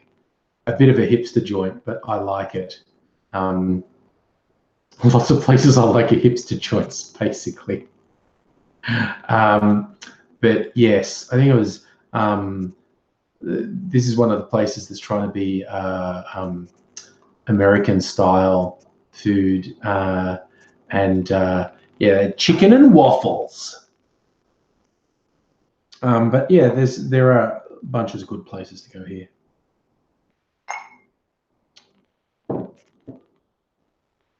But yeah, I mean, Hosier Lane's the most famous of the art laneways, but there's lots. Even just in the city, there's like 4 significant laneways, and then when you get to some of the suburbs, you go like even just the inner suburbs, Richmond and Collingwood and Brunswick and Fitzroy. Amazing stuff. But the people who know, it's spread out through all the suburbs. Really, really pretty amazing artworks. Yeah, and we definitely have to do more hipster food. But there are so many places to. Fried chicken seems to be the thing, particularly the flavors of different Asian countries. Like, obviously, I don't know about everywhere else, but we got really swamped by burger places the last 5 or so years.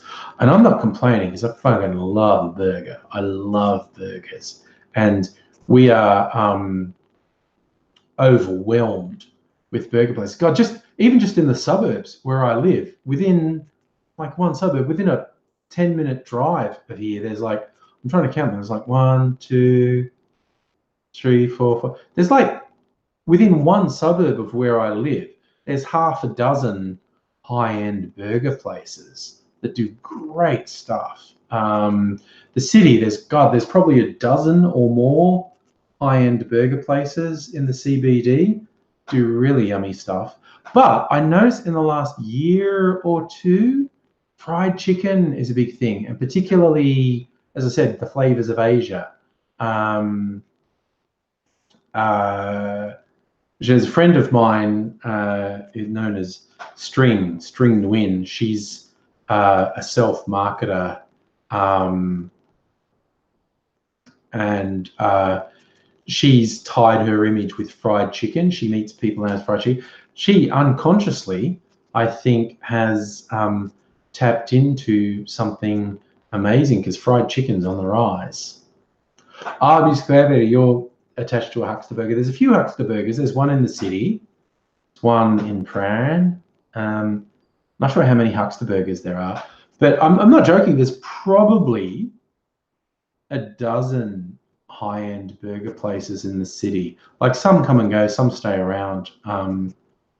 The big names, there's Huckster Burger and Burger Project and Betty's and Kings or something. But there's heaps of them. There's so friggin' many of them. But I have noticed a big rise in fried chicken places and a whole bunch of variations based on sort of localized. Safra, what are the burger prices? Friggin' expensive, my friend. From the standard burgers at these places will be $8 and up, but when you get the really stacked ones, the special ones, they'll be $15 and up.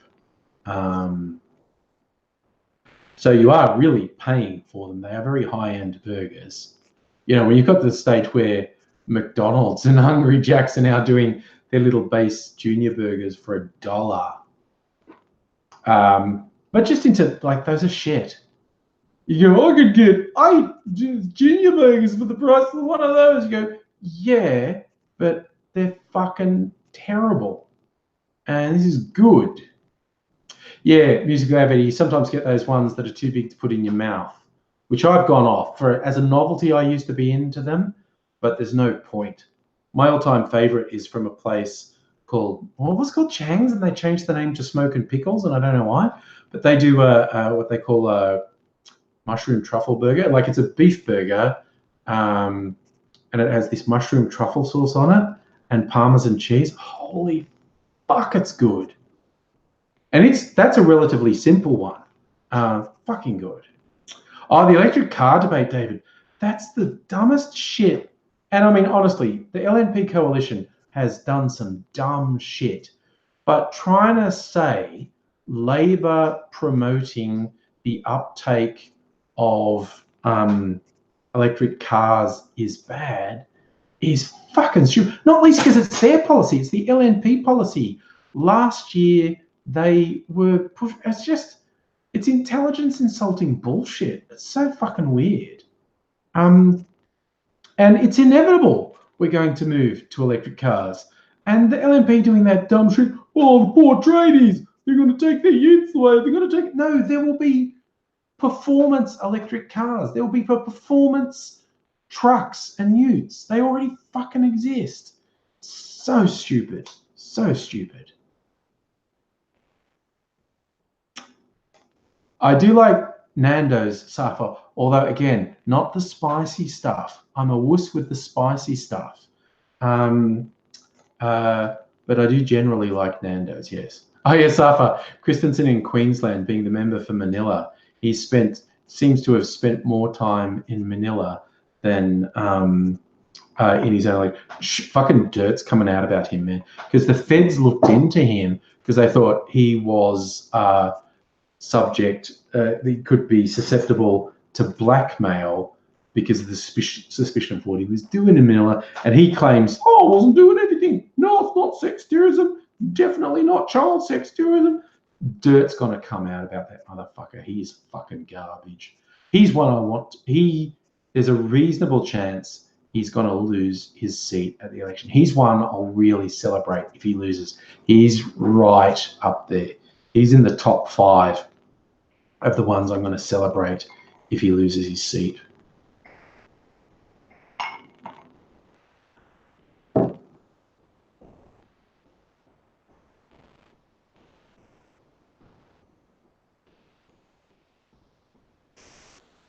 And you're right, David, about the things about the battery technology improving. The fucking libs making dumb statements about, and they're not even really talking about today's technology. They're talking about 5-year-old technology.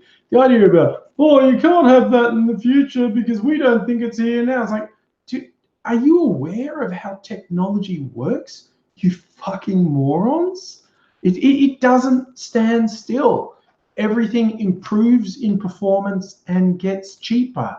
It's like, holy fucking shit. It's like they're so stupid, it's mind-blowing. Sophie's saying Scummo was at the Sharks footy game tonight. Did he then go to Engadine Macca's and shit himself?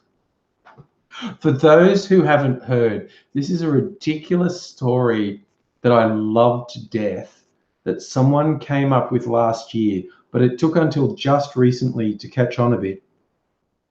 That Scummo, back in the 90s, before he was in politics, when he was just some advertising hack, got super drunk at some Sharks game, either a game they won. There's some conjecture as to what game it's supposedly referring to, where they won or they lost. But either way, the story started, he got shit-faced and on his way home stopped at Engadine Macca's where he shit his pants. It's like, it's really dumb. It's a really silly story, but it's fucking hilarious. Engadine. Natalie, yes, you're probably right talking about regional accents. I would not be surprised if locals called it Engadine. Spelled with an E though, Engadine. But yes, regional accents differ.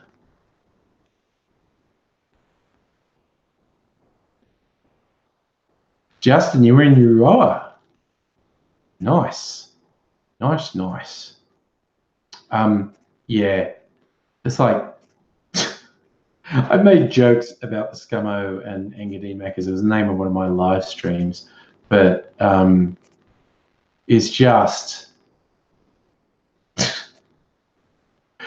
for someone to left field go, you know, Scummo shat himself at the Engadine McDonald's back in the 90s. Sure. Let's run with that. Frankie, like Cullen and Dudley. That's where I used to stay when I went to England, Cullen. Because Mrs. Angry's mum lived there. We'd stay with her mum. That's a very cute little village, not far outside of Bath. Bath is the nearest biggish city. The famous city of Roman baths. But Cullen is a very quaint little city, and their church is quite old. The church is hundreds of years old, but they've got some stoneworks in the church that date back fuck knows how long. Like they're like from some fucking Celtic temple. Like they could easily be over 1,000 years old. Here's the thing. Okay, Cologne, the locals there told me they call it Cullen.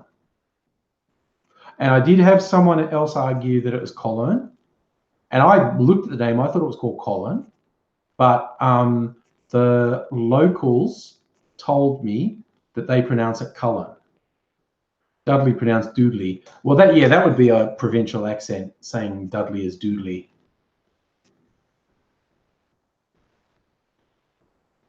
Oh, yeah. God, David, PC prices. My first PC, which I paid about $2,000 for, was an SX33. It was a pre-Pentium. So it had a 33 megahertz processor that I got upgraded to a 66 megahertz processor. It had 4 megabytes of RAM. And the hard drive, God, it was only about 500 megabytes.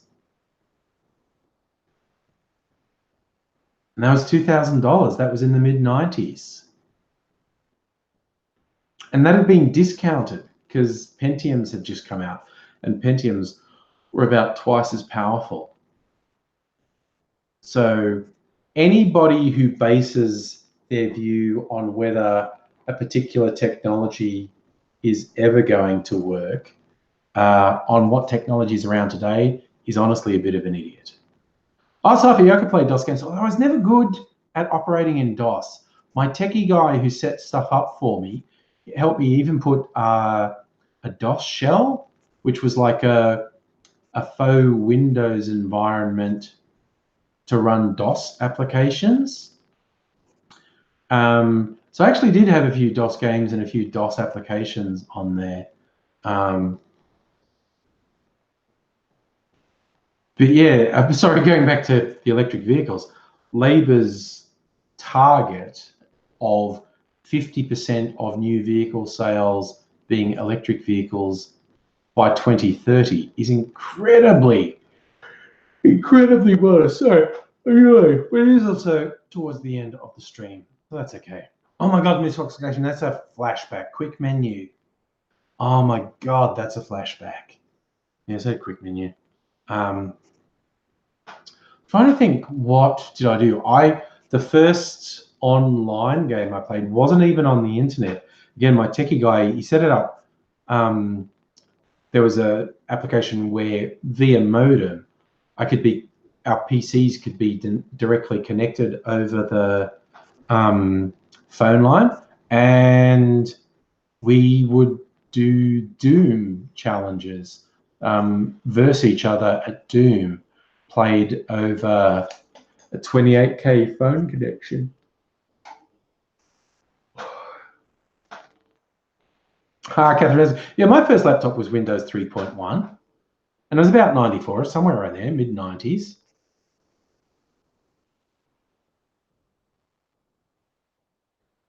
And that's after, oh God, 56K. It was ages till I had 56K.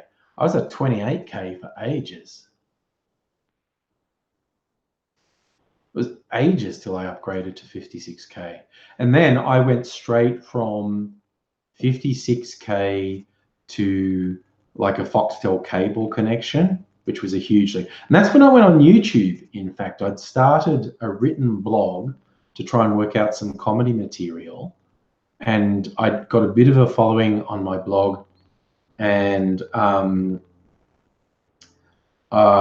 few of them had said I should like do audio recordings of the stuff I was writing. But then YouTube was about a year old at that point. YouTube was just getting big, and I thought, fuck it, I just got broadband for the first time. I'll leapfrog audio. I'll go straight to video. I'll record videos on YouTube.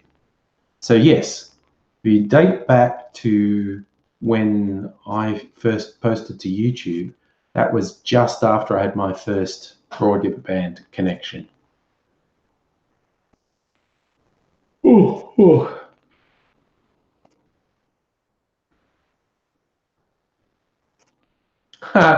Sorry, everyone's swapping around technology stories. This guy had a Commodore 64. I never had a Commodore 64, but I played on a Commodore 64. Played on a TRS-80, which was a cassette drive for programs. Played on a Commodore 64. Played on an Apple II. Didn't have my own PC. I played on an Amiga.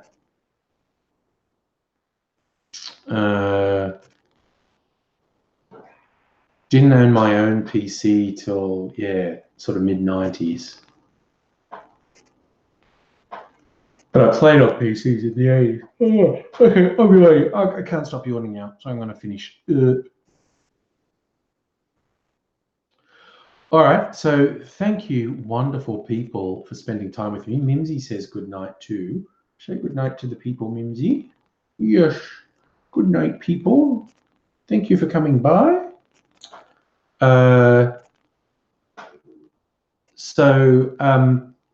Thank you, wonderful people, for dropping by. I'm going to try and make a video tomorrow. Probably do something. I might even do another live stream on the weekend. I don't know. If I don't do one on the weekend, I'll do one on Monday night, because I have another physio appointment on Tuesday. Oh no, wait! I had it Tuesday this week, so I might do the live stream on Tuesday this coming week, because I don't have a physio appointment this week. Who knows? Everyone, look after yourselves over Easter. Don't drink drive. Watch out for other idiots who are drink driving. I would very much like to see you back. Ready, you want again? Oh, my God. So thank you one and all, and I will say goodbye for now.